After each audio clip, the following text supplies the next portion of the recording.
Hello. Happy Thursday to everyone. I'm Caroline Milton, owner of Milton Coaching Collective, and I'm coming to you today from my backyard, from my back deck.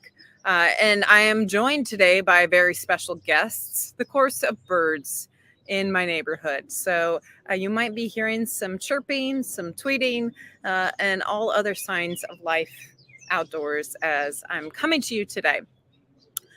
I want to talk about Stress Awareness Month. April is Stress Awareness Month, and we are getting ready now to bid adieu to the month of April and move into the month of May. But before we do that, I want to talk about the importance of stress management in how we work and in how we live.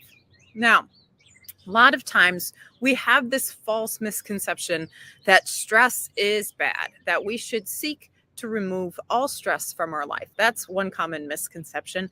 The second common misconception is that stress isn't a big deal.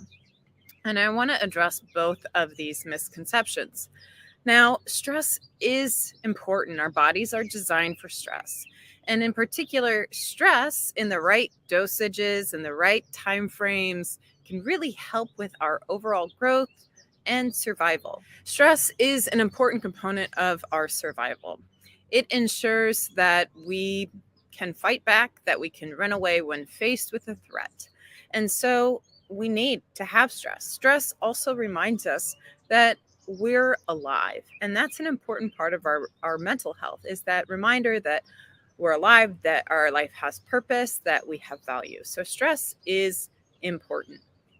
But when we have what we call chronic stress, so long periods of unmanaged stress, this can have negative consequences on our memory and on our cognitive performance. When we're overtaxed with stress, when our stress system is overactivated, it impairs certain parts of our brain that are responsible for critical thinking, for problem solving, for innovation. We're more likely to commit errors or mistakes. We're at higher risk for injury or illness. So when we consider whether or not stress is good or bad for us, it's both and. Short-term stress, or what we call acute stress, is important for our long-term well-being, for our mental health, and for our survival. So we want to make sure then that we have effective stress management practices. That's why I'm sitting outside today as much as I can when the weather is nice. And let me tell you, it's a beautiful day today.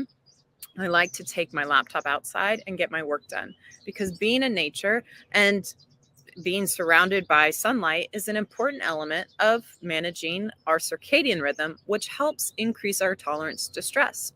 Not only that, but studies have found that people who participate in active nature walks and nature engagement throughout the day have higher self-confidence, have higher creative and productivity levels as well.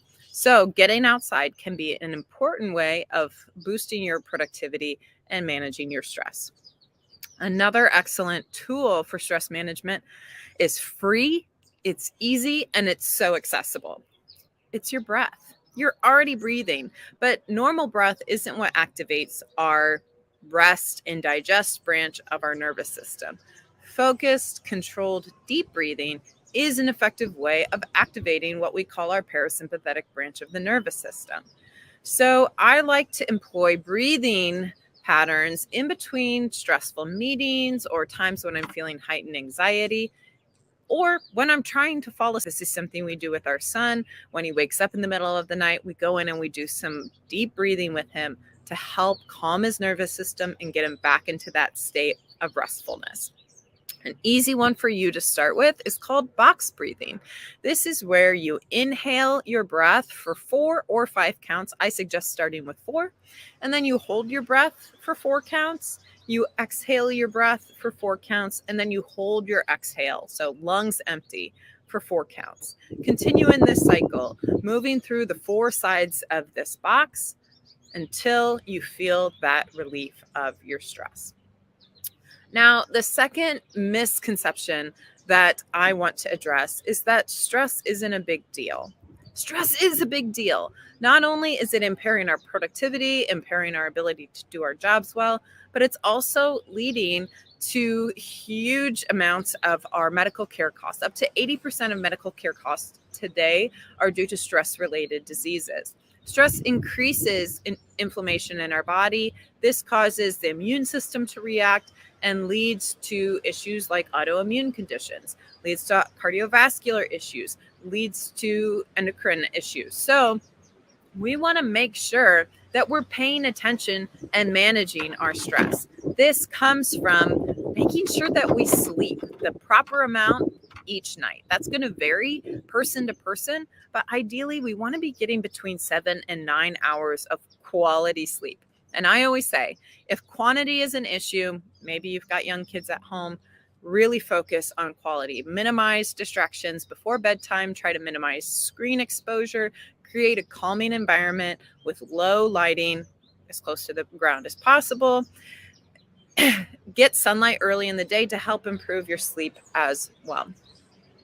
Make sure that you're eating foods that help support your metabolic processes. So the more nutrient dense your food is, the more it's going to be able to support your cells, the things that they need in order to repair, grow, recover, metabolize energy, so on and so forth. We want to be eating a diverse diet full of lots of things from the earth, lots of things from I was going to say the sky. We want to be eating lots of natural foods, right? That's not to say that there isn't a place for processed foods within our diet, but we want to be eating as much whole foods as possible to ensure that we're getting a wide array of nutrients that help support our nervous system, our immune system, our nervous system, so on and so forth.